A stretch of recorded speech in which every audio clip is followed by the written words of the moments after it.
What is up, YouTube? It's the Uncouth Truth, and welcome to today's episode of Building an Upper for Dummies. Now, if you're like me, I'm a bit of an idiot. I need clear, concise instructions on how to do something.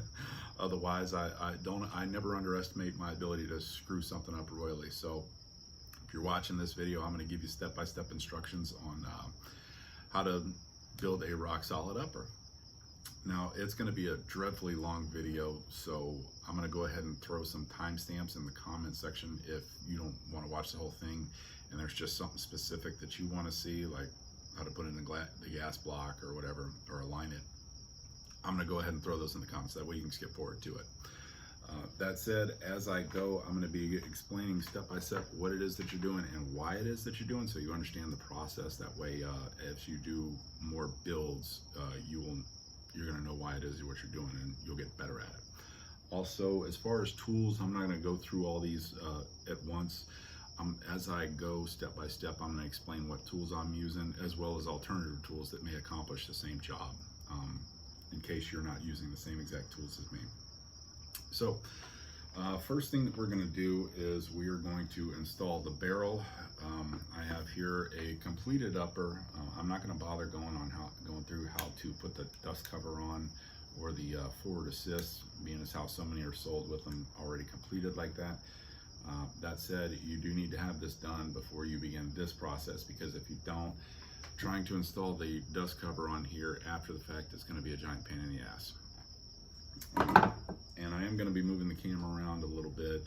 I'm doing this all in one take, so if I say something stupid or whatever, feel free to correct me in the comments, but just bear with me. Like I said, I'm a little bit of an idiot. My grandpa was 100% idiot, so that makes me at least quarter idiot. All right, so I have here, this is my vise block. This is the clamshell type. Now, ideally, if you want to spend the extra coin for it, you plan on doing some builds, I'd get a reaction rod, because the reaction rod mates with this steel barrel extension versus grabbing a hold of this aluminum upper receiver. And whenever you're going to torque down on it, be it putting on or removing a muzzle device, you really don't want to risk damaging your upper receiver. And with one of your reaction rods, and that's just not really a possibility. Or I don't want to say it's impossible, but it's much harder to do, should I say. Okay, let's go ahead and get started. I'm going to go ahead and put this in here. We're going to insert this tube into the back of the receiver. Excuse me. And I'm going to throw that into the vise. Tighten it down good and tight. And go ahead and move the camera around so you can best see what it is that I am doing here. And we'll be checking up periodically just to make sure that you have a good view.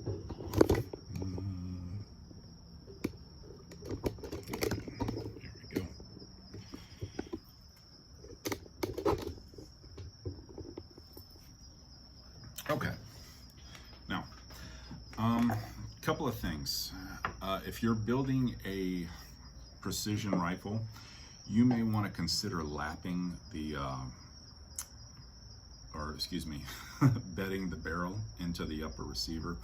And what is that? You know what? Let me pull it up close, that way I can explain it, because this barrel actually is loose in it. Sorry. So bedding the barrel basically means that you're soaring up any kind of slop between the barrel and the upper receiver, and it functions. There's no play or anything like that. There's just a tiny bit in here, but even a tiny bit can translate to a little bit less accuracy. Now, is it going to be dramatic? No, it's not. As a matter of fact, I would think that a lot of people probably don't bother with this process. But if you're going to be shooting long range, it's something that I would consider. Now, there is a special tool, and what it does is it resurfaces this area right here. It makes it lay completely flat, and it winds up being, it just locks up so much better versus mil spec versus mil spec. So that's what bedding is. It just helps out a little bit with accuracy. It does not mean that your gun is not going to be accurate if you don't bed the barrel. All right. Which, in that regard, that is actually one of the reasons, though, that I would recommend a BCM upper receiver, and that is because the BCMs, you actually have to heat these in order to get the barrel on there. They lock up to the barrel extremely tight. What I do is I actually throw a soldering iron on here. I don't use a torch or a heat gun on anything. Soldering irons I find extremely useful, especially if you have like a set screw that's got red Loctite or something that needs heat on it. Just let the soldering iron sit on it for a few minutes and it will get nice and hot for you, if you're dealing with red Loctite. Okay, let me get back to what it is I was doing.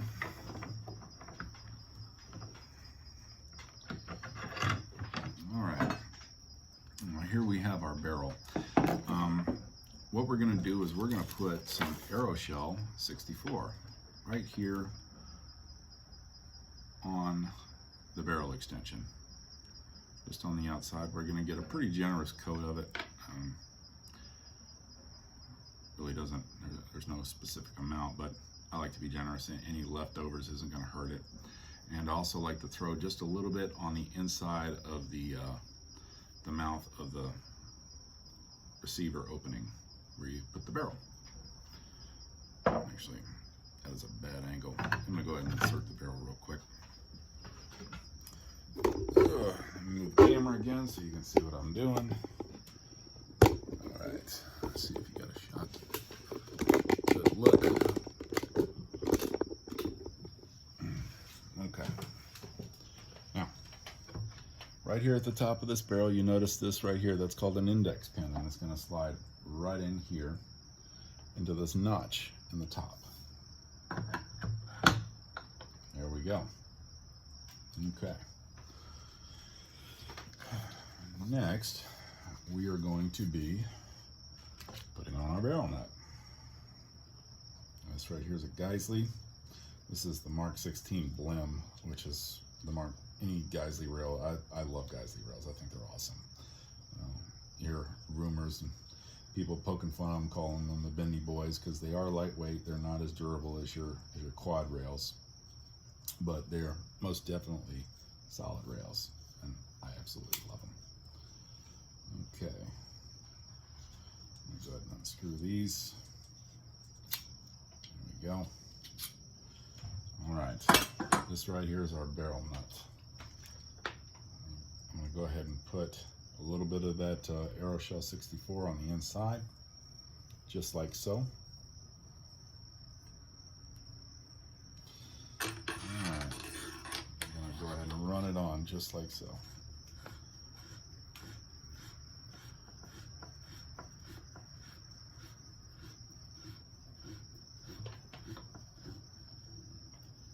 It's hand tight. Oh, shut down here.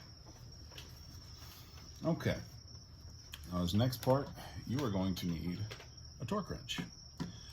And this right here is the actual Geissele tool. All right, this little notch right here, that's how I'm going to be tightening the barrel. Now, something important to note whenever you're, need my adapter here. Whenever you're tightening the barrel nut, you're not going to put the head of the wrench directly up front. See, like this is what I'm going to be tightening. The barrel nut will sit in here. You're not going to put it directly there. You're actually going to set it at a 90-degree angle, because if you put it here, the added space here will actually throw off the measurements. It needs to be set at a 90. So if you have like a crow foot type wrench, you don't want it just like that. And I have learned something with this torque wrench, and that is to test it at a low setting.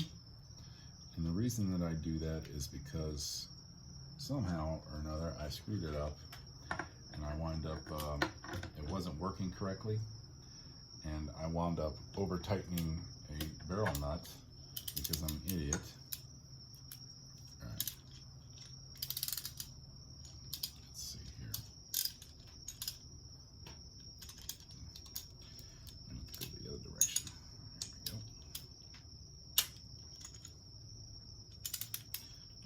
90. Now what we're going to do first is called seasoning it. And we're going to run it in, and then we're going to back it off, and run it in, and back it off, and run it in, and back it off. And then that fourth time, you're going to run it in until this breaks. Now the correct specs, according to the military, whatever you call it, the AR-15 manual, the specs call between 30 and 80 foot-pounds, which is a pretty big margin. I always do 50 on all mines. I've never had a problem with it. That seems to be more or less the consensus. I'm not going to run this up to 80 foot-pounds because there is a risk that it could damage the actual receiver here. And that is obviously a big no-no. So I'm going to go ahead and, first I need to test it. All right, I know it's working. Now let's go ahead and run it up to 50.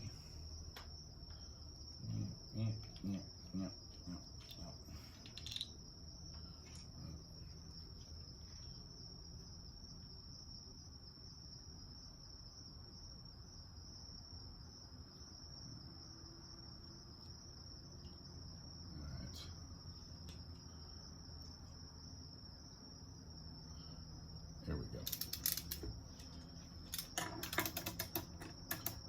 45.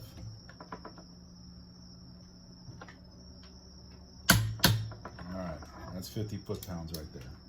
Now on these Geissele ones, because this right here will bend and it'll make it impossible for this to slide over it if you add too much torque to it. So do not over torque this bad boy. Now that we've got that done, I'm gonna go ahead and back it off. Sorry. It's a tedious process, but we'll get there, guys.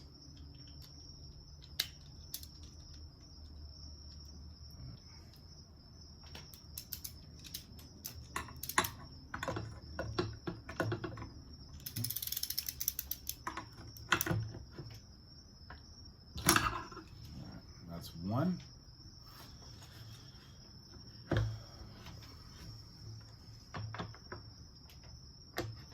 Why is this necessary? Well, it makes sure that all the threads are locked up and all that other crap.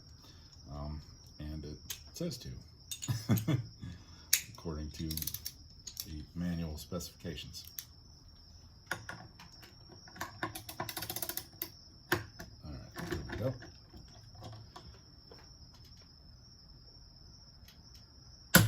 Two.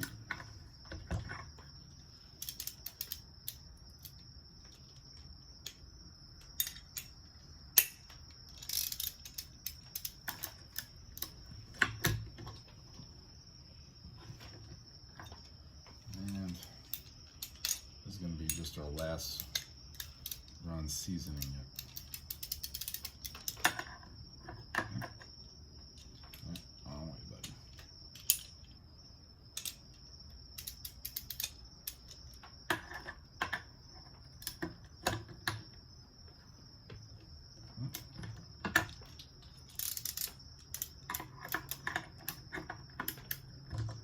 There we go. We're at 90.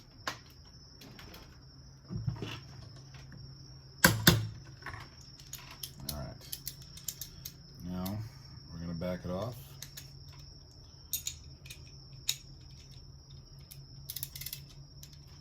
Last time.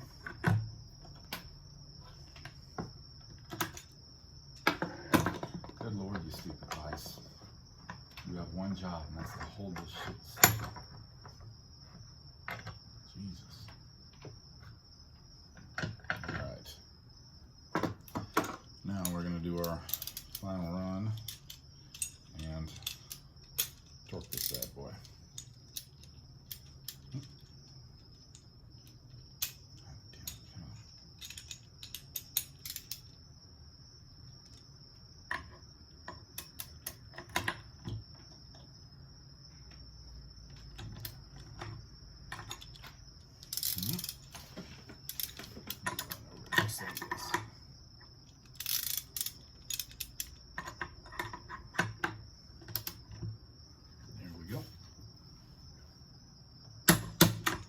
Okay, now our barrel nut is properly torqued, and with this particular one we're going to go ahead and test it.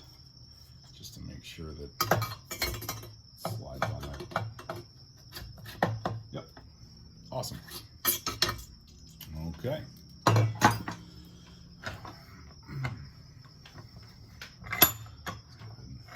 Drop this out. Remove that. All right. That right there is a properly torqued barrel nut. Now they have all different kinds of barrel nuts out there, aftermarket ones. The regular standard mil-spec barrel nut actually looks like a sprocket, and the tool that you're going to use actually has 3 little pins that hook up into that sprocket and turn it like that, in case you're wondering what it looks like. All right, now next part is going to be the gas block. Okay, this right here is just your run-of-the-mill low-profile gas block. All right, and we're going to be inserting the gas. Well, actually, you know what? Before we get started with that, I'm going to explain real quick how to center it. Now, there's a couple of different ways to do it. They actually do have the spaghetti noodle way that you can do it. And what you do is you drop a piece of spaghetti in here, and you break it off, and basically there's this piece of spaghetti that's directly in that hole. And then you put your gas block on like that, and then you flip it upside down, and that piece of spaghetti actually, or that piece of raw pasta, will actually drop into the gas port opening, and then that's when you tighten down your set screw. After you've kind of centered it a little bit, you have to feel around, just kind of bump it, and not too hard, obviously, but you'll center it, and then you'll run down your set screws. And then after that, you know it's centered, and you just run a push rod through it to push out that piece of pasta that's stuck in there. So now the way I do it is a little bit different. Basically, I pull out these set screws right here, and I run it upside down until this set screw right here is sitting directly over the top of your gas port. And then I take a fine tip pencil or a fine tip Sharpie, and I mark it right here. That way it tells me how far forward I'm going. Now, will the gas port still be accessible to the opening whenever it's right side up? If it's pushed all the way to here, yes, it will. But I'm one of those weirdos. I like to have everything exactly perfectly aligned. So I like to pull it just off of this shoulder here on the barrel. And the reason that there's a little bit of a gap there is if you have if you're putting a delta ring on there, and there's going to be the need for a plate, and that's why there's a little bit of a gap there, is for those A2 style handguards, the mag pulls and whatnot that you would drop in, is going to have a plate that sits right behind this gas block, right between the gas block and the shoulder. So that's why there's a little bit of a gap there. Now, as far as marking it from left to right, making sure that it's directly center, what I do is I actually draw a line. I remove this, and then I draw a line, a straight line past the mark that I made on there, and it basically makes a little cross. And then I bisect the front of this gas block with another mark right here that basically cuts it in half, and because that's going to tell me where the gas port is. It's going to be directly in the middle here at the 12 o'clock. All right, and then I put it back on, and then I match them up, where basically this line right here on the front of the gas block is going to be dead center with the line that I drew from the gas port forward. So that way I know exactly how far right or left it needs to sit, and I also know exactly how far forward it needs to sit. Mine's a little bit more convoluted than the spaghetti trick, but I'm a bit of a perfectionist like that, so that's why I do that. Now, let's go ahead and install our gas tube. Number one thing to note, do not install this upside down. If you do, you'll notice that there is a slight bend to it. If you install it the wrong way, you're going to notice that it's going to it's going to be going into the front of your receiver a little bit wonky. So just make sure that it curves up after you have it on there. That way you know have it the right way. gas port open, or the gas port opening here on the bottom. Just insert it like so. Now, anytime you build a new gun, FYI, you're going to have a little bit of a leakage around the barrel and whatnot, but all that crap's going to seal up with carbon. So just so you know, that's not a big deal. That's actually normal. All right, let me get my roll pin out. What are you going to need to do this part? You're going to need a roll of tape, and you're also going to need a punch. Where are you? Come on out. Come on out there, little guy.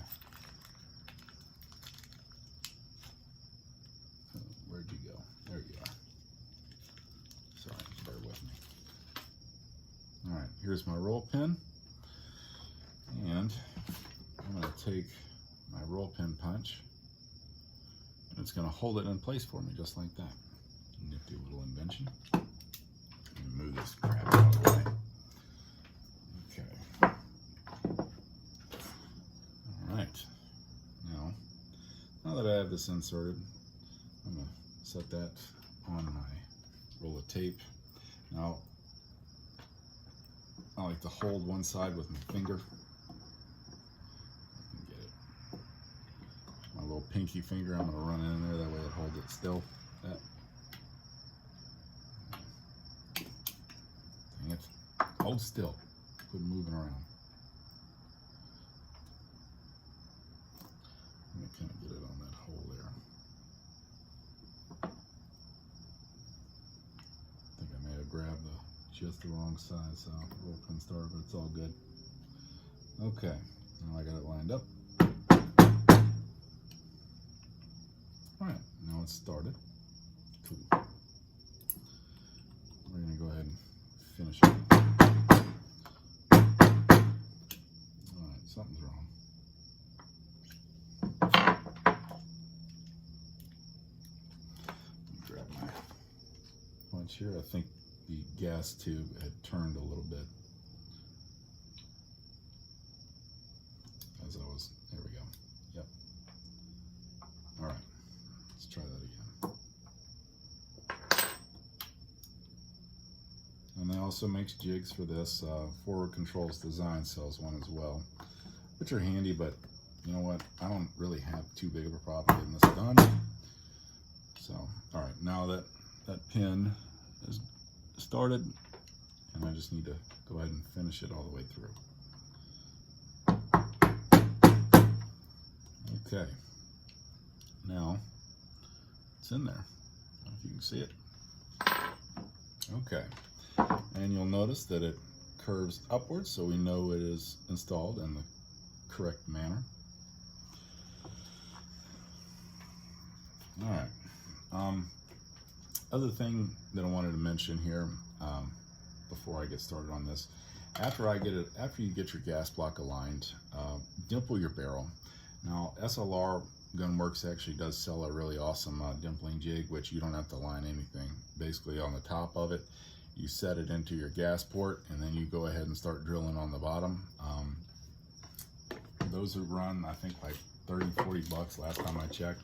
I actually use this little guy right here. This is more or less a guide that I use. What I do is after I get it aligned, this front one, I'll run it down after it's nice and aligned, and then I'll run this in here into the second one, and then I'll put in my drill bit will actually go straight through it and drill into the barrel. Now, as far as depth goes, with this one I've learned that as soon as shavings start kind of pouring out of here, that's when I know I've hit the correct depth. But as soon as they start pouring out, that's when I stop and I go ahead and check. And whenever you're dimpling your barrel, it's easy. Go slow at first and then kind of amp it up a little bit, but you're not going to be drilling full speed. So keep that in mind. But always dimple your barrel. If you need instruction on how to do that specifically, I'll be more than happy to find a link for you in the comments. But because of the fact that you have different ways to do it, jigs, this, that, and the other, I'd find it best to just throw that information for you specifically. All right. Now, let's go ahead. Actually, I need to remove these. Yep. Another invaluable tool that I have is going to be this right here, and this is a torque screwdriver. This thing is fantastic. I use it to mount scopes, to do this, as you'll see here in just a second. Let me get my there we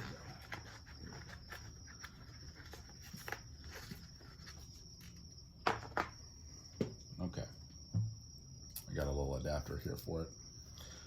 But, we're going to go ahead and remove these set screws, both of them.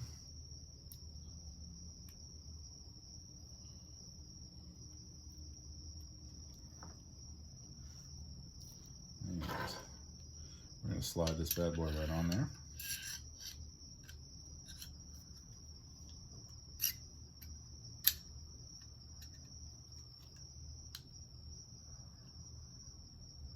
Okay.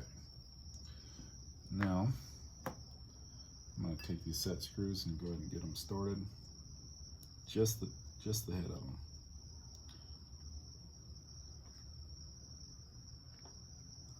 I don't know if you can see what I'm doing. Yep, I'm just doing the top, just the tip.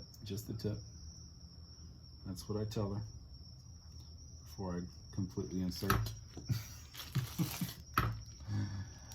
But okay. Now, blue Loctite always goes on these. And I'm going to dump a little bit on the threads here. That way, we know that they don't come backing out of there. All right. Now that I've got that done, the torque specs for these are 25 foot-pounds. Technically between 20 and 30, but 25. That's what you want to torque your set screws at. So I'm going to go ahead and set this for, that's it.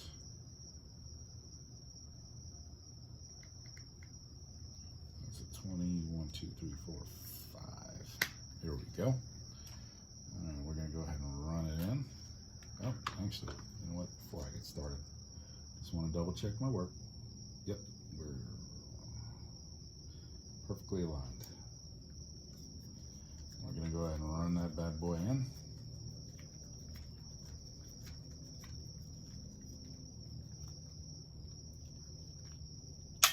Till it pops. I'm going to run this one in. Till it pops. Okay. Now we have our gas block installed. Easy enough, you would think. And every different handguard has different specs and different barrel nuts and whatnot. This Geissele, these only take about 6 foot-pounds. It's not very much, but the funny thing is it's slightly more than this is calibrated for, but it is slightly less than I want to do with that big torque wrench that I have. So I run through like so. Okay. And what I'm going to do is take, where's my thread locker? I'm going to go ahead and line this one up right here. The receiver, I'm going to make sure everything's straight. And I'm going to take some blue Loctite on each of these little tabs. I don't know if you can see it. But on the side, there's these little set screw tabs on each side, and this keeps this basically centered correctly. I'm going to drop some blue Loctite on both of those. That way they don't come loose. Okay. And I actually do not need a torque wrench for this. I just got to find the right size. Con key or whatever.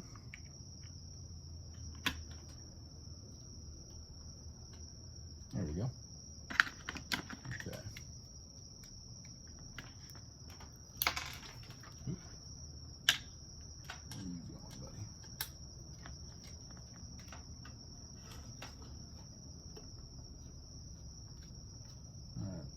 right side, I'm going to just a little bit on the left. What the hell? Looks like something's jammed in there. Give me a second. What is in the fuck is that? Huh. Weird. Anyway, I'm going to go ahead and run this one in.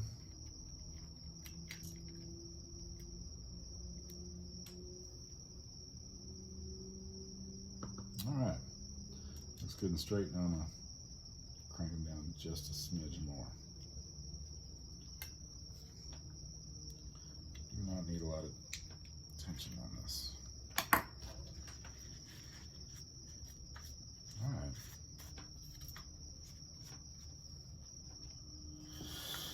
Okay, now that part's done. Now we are going to tighten down these. Now, as I stated earlier, this kind of sits right in between using this and my big boy over there, because it's between 6 and 8 foot-pounds is what you're going to be is what I'm going to be using on this Geissele right here. Unfortunately, this only maxes out at 70 inch-pounds, and that's right about 80 is what 7 foot-pounds runs. You have to excuse me on the math. Where the fuck is that? Clicked. Oh, there we go. So, what I'm going to do is I'm going to run this up to 60, and then I'm just going to tweak it a little bit more with the hand tool.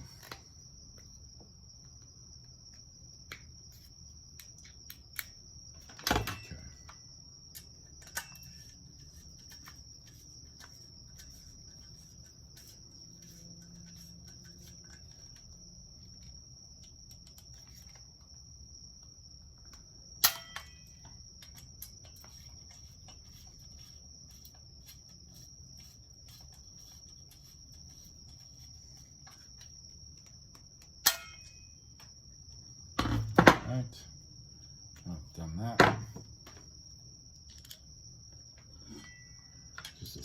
Just a little bit more rotation.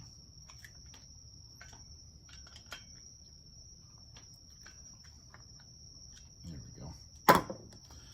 Okay, that part is done. All right, now we got our handguard installed. Everything looks good. Last but not least, we got the muzzle device. And in this particular case, I'm going to be installing a Surefire 3-prong suppressor adapter. Alright, let's go ahead and get this thing back in the vise. Now the beauty of the 3-prong is you don't need to time these, unlike like the war comp or a brake. They do have instructions on that, but for this, you're only going to be right.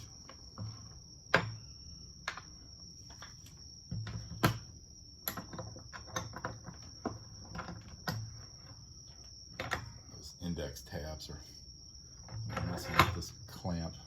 Yet another reason why to get a reaction rod, which I should have done, but whatever. Okay. So this, I'm going to be using a, where are you? Rock set. A rock set is a little bit different than your red thread locker. Rock set is not going to come off with heat. It was designed that way. It is really good stuff. Unlike red Loctite, which with a little bit of a torch will come loose, this will not. So if you ever have to remove one of these, you actually have to boil it because it is water soluble. So that's how you get one of these off if you got rock set on it, which I actually had to do with this one. Okay, where are you? There we go. This here. And I need my shim pack. Here we go. So this is the little shim pack that comes with it.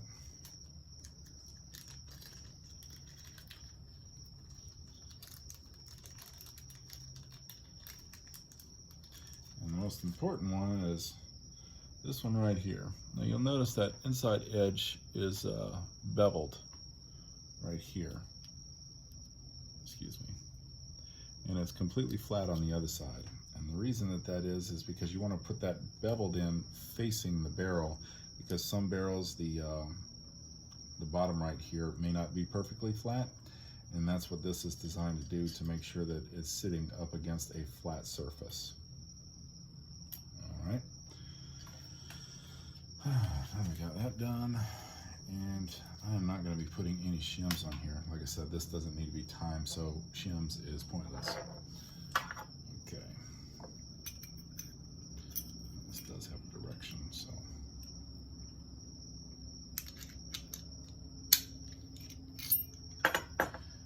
Where is my rock set? There we go. I'm going to go ahead and break open this little bit of rock set here. And I'm just going to put it on about the first half of the threads. I'm not going to rock set the whole damn thing. There's no point in doing that.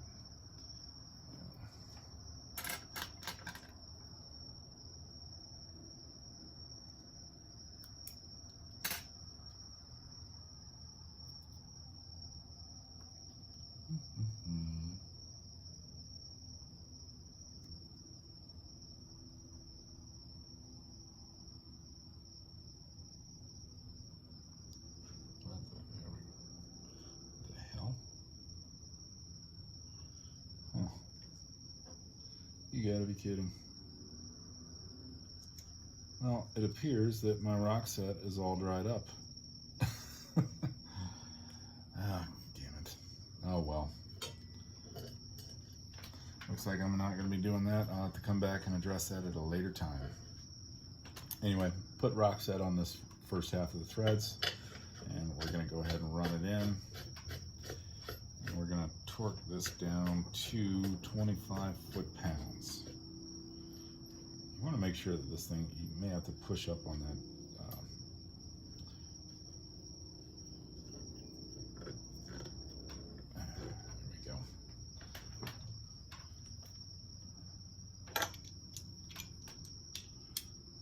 What I was doing is that first shim that I put in there, I had to push up on it a little bit. That way it wasn't hanging, and it gets centered in behind this 3-prong.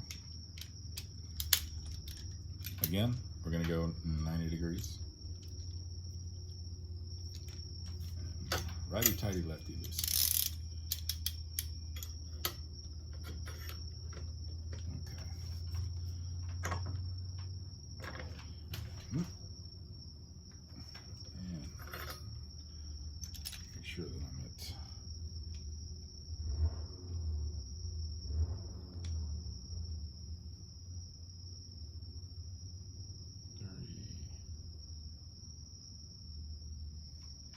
gotta make my adjustments. Bear with me.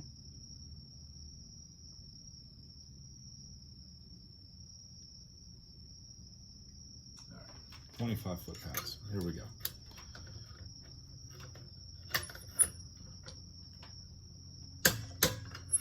All right. That is that.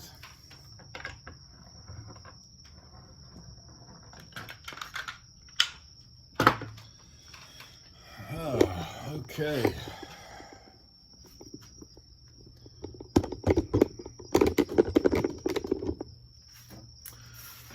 All right, ladies and gentlemen, there it is, a completed upper receiver, minus the rock set, of course. If you have any questions on anything, something that I missed, because sometimes I get kind of hyper-focused on this and I'll skip past something or not explain something enough, just by all means ask me in the comments. I'd be more than happy to let you know. But thanks for watching. I hope you found this video informative, and again, I hope to hear from you in the comments if you have any questions.